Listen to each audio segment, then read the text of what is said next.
29번 보시면 불복 청구 제외 대상 추가라고 해서 불복 청구는 처분일로부터 90일 이내에 제기를 해야 되잖아요. 하나가 더 추가가 됐네요. 그래서 원래는 통고 처분, 뭐 심사, 심판 청구를 받은 거, 그 다음에 세 번째는요, 과태료. 과태료 부과 처분을 받은 것도 요건 처분이 아닙니다. 그래서 조세불복을 제기할 수 없겠다. 그 다음에 30번 보면 비밀 의무 위반에 대한 과태료의 징설. 그래서 좀 비밀을 지키자 이런 얘기인데요. 이건 읽어볼게요. 금액적인 부분도 좀 의미가 있어서. 국세청장은 비밀유지 원칙의 제한적 예외에 따라 알게 된 과세 정보를 타인에게 제공 누설하거나 그 외 목적 외의 용도로 사용한 자에 대해서는 밑줄 2천만 원이야. 2천만 원 이하의 과태료도 부과될 테니까 조심하자라고 하는 취지다. 이렇게 보시면 되겠습니다. 그 다음에 2번에 보시면 소액금융자산 금융채권의 압류금지 기준금액. 우리가 이제 압류할 수 있는 게 있고 할 수 없는 게 있는데 그 중에 그 150만 원이 압류금지 금액이었잖아요. 소액금융 재산에 대해서. 이게 얼마로 변했다? 185만 원으로 조금 더 올라갔다.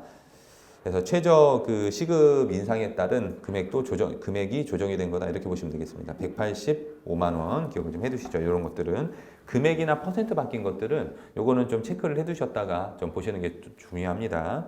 5번이요. 국제거래 자료 제출 관련된 과태료를 강화했다 해서 국제거래 자료 제출 관련된 과태료예요.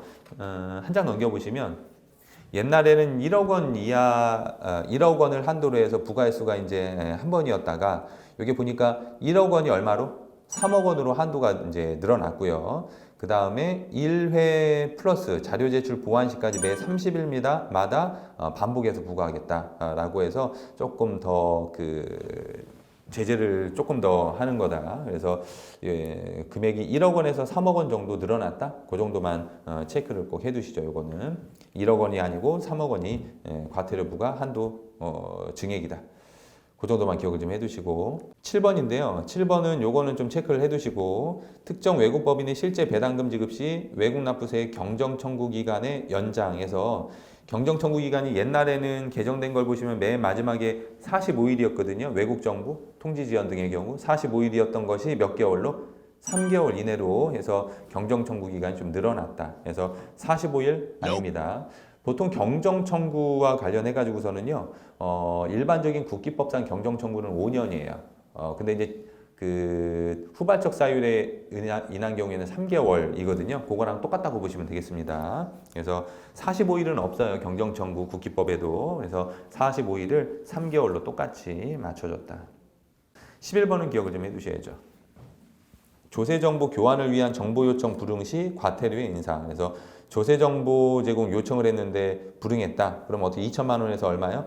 3천만 원으로 해가지고서 올라갔다.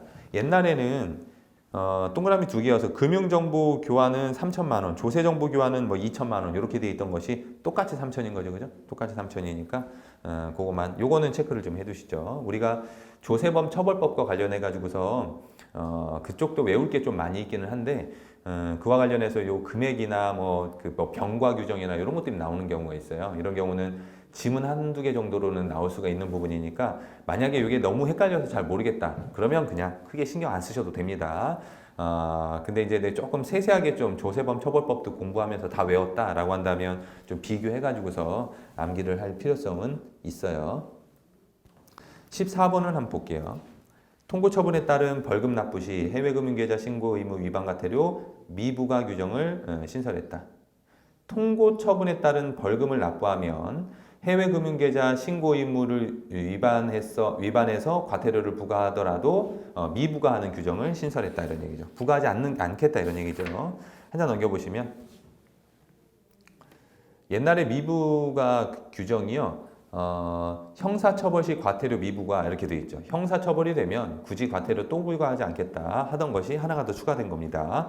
통고 처분에 따라 벌금을 납부했어도 그죠? 그래서 과태료를 내지 않겠다. 그래서 뭐 어떻게 보면 이중제재죠. 그래서 안 내는 거고요.